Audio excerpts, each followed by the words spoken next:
Learning అభ్యాసనము మానవ వ్యవహారము వ్యక్తి వికాసంలో అభ్యసనానికి ప్రముఖ స్థానం ఉంది. శిశువు తల్లి గర్భం నుండి బయటపడినప్పటి నుండి తనతో పాటు చుట్టూ ఉన్న వ్యక్తులతో పరిసరాలతో సర్దుబాటు చేసుకుంటూ ఎన్నో విషయాలను అభ్యసించడం, నేర్చుకోవడం, చేయగలగడం, తెలుసుకోవడం జరుగుతుంది. అప్పుడు పుట్టిన శిశువు ఏడవడం, క్రయింగ్, ఉచ్ఛ్వాస నిశ్వాస క్రియలు జరపడం, అమ్మ పాలు త్రాగడం, సహజ సిద్ధమైన ప్రతి చర్యను మిగిలిన అన్ని విషయాలు మానవులు నేర్చుకోవలసినదే. అంటే అభ్యసించవలయును. అభ్యసనం ప్రక్రియలో ఉద్వేగాత్మక వికాసం, ప్రేరణ, సాంఘిక పరివర్తన, మూర్తమత్వం మొదలైన విషయాలను కూడా పరిగణలోనికి తీసుకోవాలి. అభ్యసనం అంటే ప్రక్రియ ద్వారా వ్యక్తి తన శారీరక, మానసిక, సాంఘిక, ఉద్వేగాత్మక, నైతిక, భాష వికాసానికి దోహదం చేసుకుంటాడు. అభ్యసనము నిర్వచనాలు. అభ్యసనాన్ని హిల్గార్డ్ హంటర్ అనే శాస్త్రవేత్తలు క్రింది విధంగా నిర్వహించారు. అభ్యసనం అంటే అనుభవం, శిక్షణ ద్వారా పరివర్తనలో మార్పు జరిగే చర్య. డెస్సికో క్రాఫర్డ్ అనే శాస్త్రవేత్తలు వ్రాసిన గ్రంథంలో the psychology of learning and instruction ఈ క్రింది విధంగా అభ్యాసాన్ని నిర్వహించారు. అభ్యాసనం అనే పునర్బలం చెందిన ఆచరణ వల్ల పరివర్తన రీతిలో ఏర్పడే దాదాపు శాశ్వతమైన మార్పు నిర్వచనాలే 3 విధాలుగా కనిపిస్తాయి. అవి: అభ్యాసనం అనేది ప్రవర్తనలో జరిగే మార్పు. ఈ మార్పు ఆచరణ వల్ల ఏర్పడుతుంది. అటువంటి మార్పు దాదాపు శాశ్వతమైనది అని 3 విషయాలు కనిపిస్తున్నాయి. గెట్స్ ఈ విధంగా తెలియజేశాడు. అభ్యాసం అంటే అనుభవం ద్వారా, శిక్షణ ద్వారా పరివర్తన వచ్చే మార్పని గెట్స్ ఈ విధంగా తెలియజేశాడు. కుంబ్లే ఈ విధంగా తెలియజేశాడు. అభ్యాసన మనదే పరివర్తన శక్తి సామర్థ్యంలో సర్వసాధారణమైన, దాదాపు శాశ్వతమైన మార్పు అని, పునర్బలం కూడిన ఆచరణ వల్ల ఏర్పడుతుందని తెలియజేశాడు. హెర్బర్ట్ హాన్ అనే శాస్త్రవేత్త అభ్యాసనం అనేది పరివర్తనలో లేదా పరివర్తనా శక్తి సామర్థ్యంలో ఇంచుమించు శాశ్వతమైన మార్పు అని, ఇది అనుభవం ద్వారా వస్తుందే కానీ జబ్బు, అలసట, మత్తు పదార్థాల వల్ల, తార్కికంగా శారీరకంగా జరిగే మార్పు వల్ల కాదని హెర్బర్ట్ హాన్ తెలియజేశాడు. అభ్యాసం వల్ల పరివర్తనలో మార్పు అప్పటికప్పుడే రాకపోయినప్పటికీ ప్రవర్తనా శక్తి సామర్థ్యాల్లో మార్పు వస్తే అది తర్వాత ప్రవర్తనలో మార్పుకు దారితీస్తుంది. అభ్యాస లక్షణాలు. ఇది మొత్తాన్ని భాగాలను సమైక్యపరిచి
చూసే ప్రక్రియ.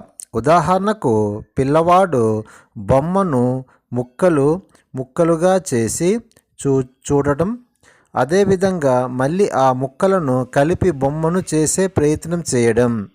సాధారణంగా అభ్యాసనం అనేది ఒక లక్ష్యాన్ని కానీ గమ్యాన్ని కానీ నిర్దేశించి ఉంటుంది. అభ్యాసనం గతిశీలమైనది. వ్యక్తికి మొత్తానికి పరిసరానికి మధ్య జరిగిన చర్య ప్రతిచర్యల ఫలితమే అభ్యాసనం. అభ్యసించే వేగంలో వ్యక్తికి మధ్య భేదాలు ఉంటాయి. ఒక సందర్భంలో లేదా స్థితిలో నేర్చుకున్న విషయాన్ని ఇతర సంబంధిత పరిస్థితుల్లో అనుప్రయుక్తం చేయడం. అభ్యాసనం ఒక చర్యాత్మక మానసిక ప్రక్రియ. అంటే మనం గ్రహించే సమాచారాన్ని ఇతరుల ముందు జ్ఞానంతో సరిపోల్చుకునే నూతన జ్ఞానాన్ని పెంపొందించుకోవడం. ఇది నిరంతరం కొనసాగే ప్రక్రియ. అభ్యాసన ఏర్పడే సందర్భాలు. గృహం.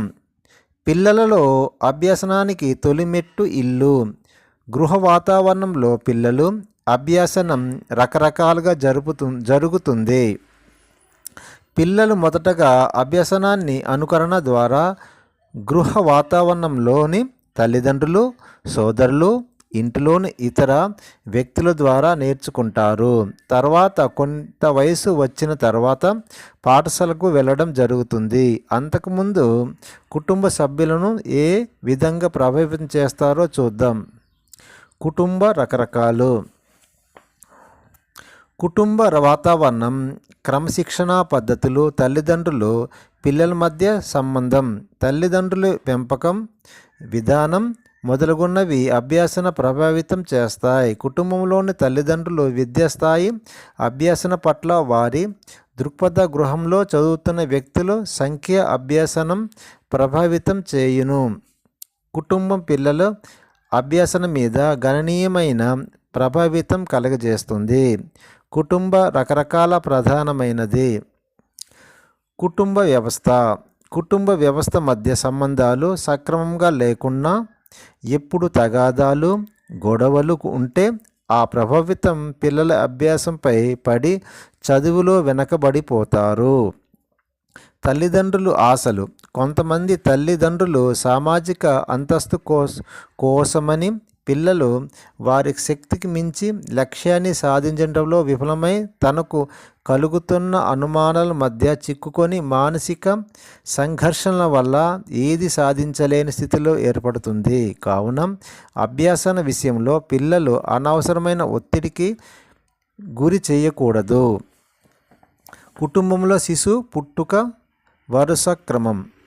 కుటుంబంలో పిల్లల శిశువుల స్థానం కూడా అభ్యాసనను ప్రభావితం చేస్తాయి. అంటే కుటుంబంలో ఏకైక సంతానం ఉంటే అభ్యాసన విషయంలో ఎక్కువ శ్రద్ధ ప్రదర్శిస్తూ గైడ్ చేయడం వల్ల వారి అభ్యాసన ఎక్కువగా రాణించే అవకాశం కలదు. కానీ ఏకైక సంతానం కదా అని ఎక్కువ గారాబం చేస్తే అభ్యాసనలో వెనకబడడానికి అవకాశం కలదు. ముగ్గురు లేదా నలుగురు ఉంటే వారి చదువు విషయంలో సరైన శ్రద్ధ చూపలేకపోవడం వలన అభ్యాసంలో వెనుకబడిపోవడం అవకాశం కలదు. పాఠశాలలు. కుటుంబం తర్వాత కొద్ది వయసు వచ్చి తర్వాత పిల్లలు పాఠశాలకు వెళ్ళడం జరుగుతుంది. పాఠశాల వాతావరణంలో ఉపాధ్యాయుడి ద్వారా, ఇతర విద్యార్థుల ద్వారా అభ్యాసన ఏ విధంగా జరుగుతుందో పరిశీలిద్దాం. అభ్యాసనను ప్రభావితం చేసే పాఠశాల కారకాలని క్రింద ఈ విధంగా పేర్కొనవచ్చు. భౌతిక సదుపాయం, భవనాలు, మరుగుదొడ్లు, నీటి సదుపాయం మొదలగున్నవి. మానవ వనరులు సుశిక్షితమైన ఉపాధ్యాయులు, బోధనా నేతలు, సిబ్బంది. పరిపాలన విధానం, పాఠశాల ఉపాధ్యాయులు విద్యార్థుల మధ్య సంబంధం, క్రమశిక్షణ పద్ధతులు. సహపాఠ్యేతర కార్యక్రమాలు, ఆటలు, పాటలు, క్విజ్, వ్యాసరచన, వక్తృత్వ పోటీలు, సాంస్కృతిక కార్యక్రమాల నిర్వహణ, గ్రంథాలయం, ప్రయోగశాల, ఆట స్థలం, తోటబడి వంటి సదుపాయాలు. బోధనోపకరణాలు, దృశ్య శ్రవణోపకరణాలు, బహుళ మాధ్యమ బోధనోపకరణాలు, బహుళ ప్రచార సాధనలు వినియోగం మొదలగున్నవి. ఉపాధ్యాయుల మధ్య సంబంధాలు. పాఠశాలలో ఉపాధ్యాయులు అనుసరించే బోధనా పద్ధతులు. ఉపాధ్యాయ విద్యార్థి నిష్పత్తి. బ్లాక్ బోర్డు, గ్రంథాలయం, పక్కా భవనాలు, పరిశుభ్ర వాతావరణం, టాయిలెట్ సౌకర్యాలు. ఉపాధ్యాయులు. ఆకర్షణీయమైన పాఠ్య ప్రణాళిక, ద్విభాషా తత్వము, బహుభాషా తత్వము. ఉపాధ్యాయుల మధ్య సంబంధాలు. ఈ విధమైన తత్వాలు జరగాలి. పరిసరాలు. పిల్లలు పాఠశాల తర్వాత పరిసరాల్లో వివిధ అంశాల ద్వారా అనేక క్రొత్త విషయాలు వాటి ద్వారా అభ్యాసనం పొందుతారు. అది ఎలాగో పరిశీలిద్దాం. పరిసర కారకాలైన సామాజిక, ఆర్థిక, సాంస్కృతిక పద్ధతుల ద్వారా అభ్యాసాన్ని పొందుతారు. సమాజంలోని విద్య పట్ల గల అభిప్రాయాలు, ప్రాముఖ్యత, సదుపాయాలు, వివిధ సామాజిక సంస్థ సహకారం మొదలగున్నవి అభ్యాసనం ప్రభావితం చేయును. స్థానిక గ్రంథాలయాలు, సంస్కృత కేంద్రాలు, రేడియో, దూరదర్శన్, వార్తాపత్రికలు, ఇంటర్నెట్ వంటి సదుపాయాలు అభ్యాసనం దోహదం చేస్తాయి. పరిసరాలు ఏ విధంగా ప్రభావితం చేస్తాయో ఉదాహరణ ద్వారా తెలుసుకుందాం. ఎండ వేడి నుండి ఉపశమనం పొందేటట్లు చెట్లు నీడల చెరవేయడమే అభ్యాసనం. పరిసరాలలో రంగురంగుల పూలు నుండి రంగురంగుల సంబంధిత అభ్యాసనం. పక్షులు అరుపుల నుండి రకరకాల శబ్దాల మీద అవగాహన అభ్యాసనం. నీటి పల్లాలు ప్రవహించడం, మేఘాలు వర్షించడం పిల్లలు తెలియజేసే పరిసరాలే. కనుక పరిసరాలు పరిశీలన ద్వారా విద్యార్థులు పిల్లల్లో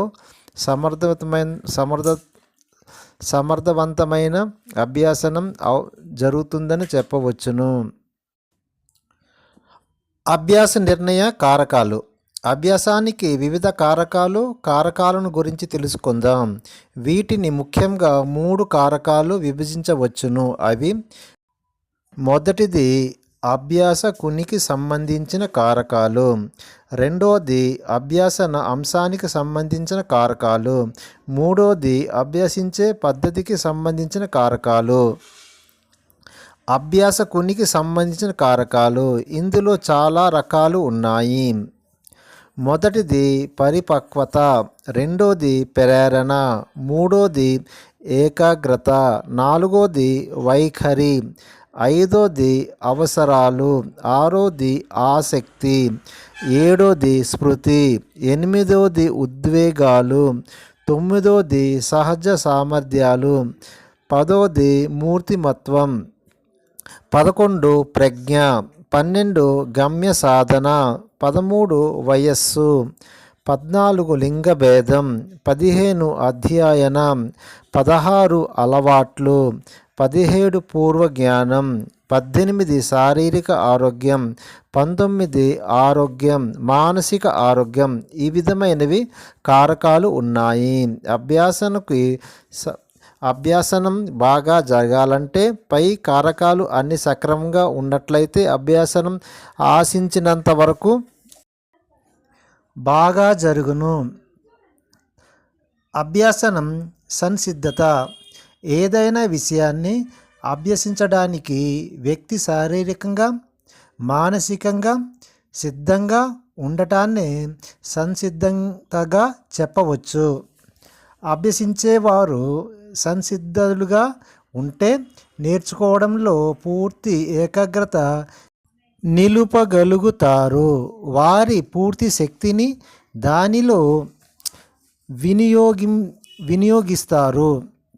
తద్వారా సులభంగాను త్వరితంగాను సమర్థవంతంగాను నేర్చుకోగలుగుతారు. అంతేకాక నేర్చుకున్న దానిని నిత్య జీవితంలో ఎక్కువగా ఉపయోగించుకునే అవకాశం ఉంటుంది. విద్యార్థులకు ఒక విషయాన్ని నేర్పాలంటే మొదట ఇది నేర్చుకోవడానికి సంసిద్ధతలు ఉన్నాయి లేదా అనేది ఉపాధ్యాయుడు గమనించాలి.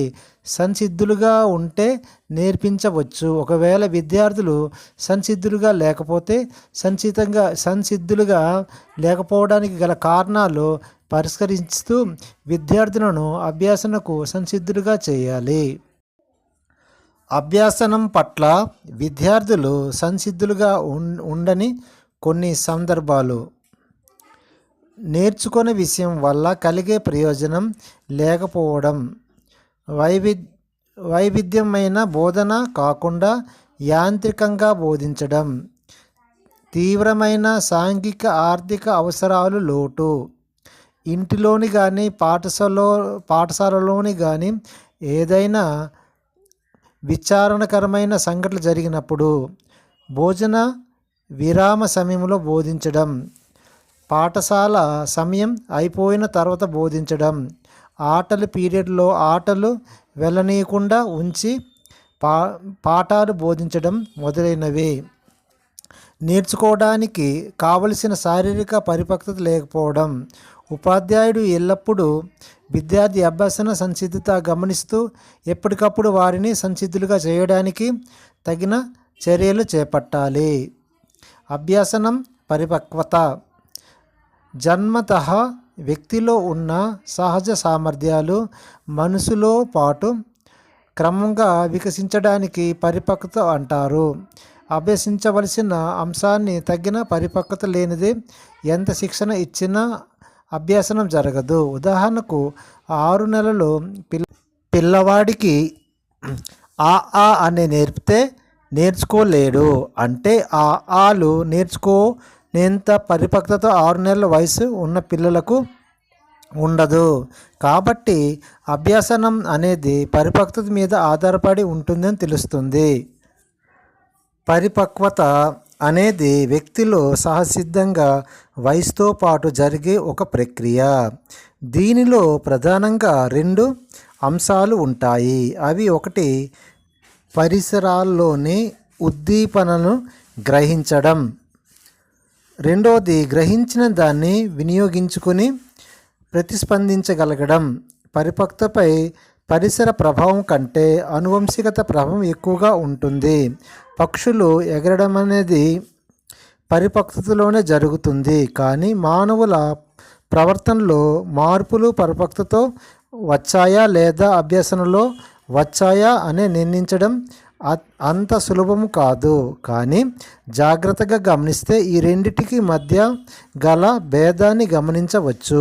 ఉదాహరణకి, ఒక పిల్లవాడు సైకిల్ తొక్కగలుగుతున్నాడు అంటే దానికి ఆ పిల్లవాడికి తగినంత పరిపక్వత అభ్యాసంతోనే సాధ్యమవుతుంది. ఒకవేళ పరిపక్వతతోనే సైకిల్ తొక్కగలిగితే అంత పరిపక్వత ఉన్న పిల్లలందరూ సైకిలు తొక్కాలి. కానీ అలా జరగడం లేదు కదా.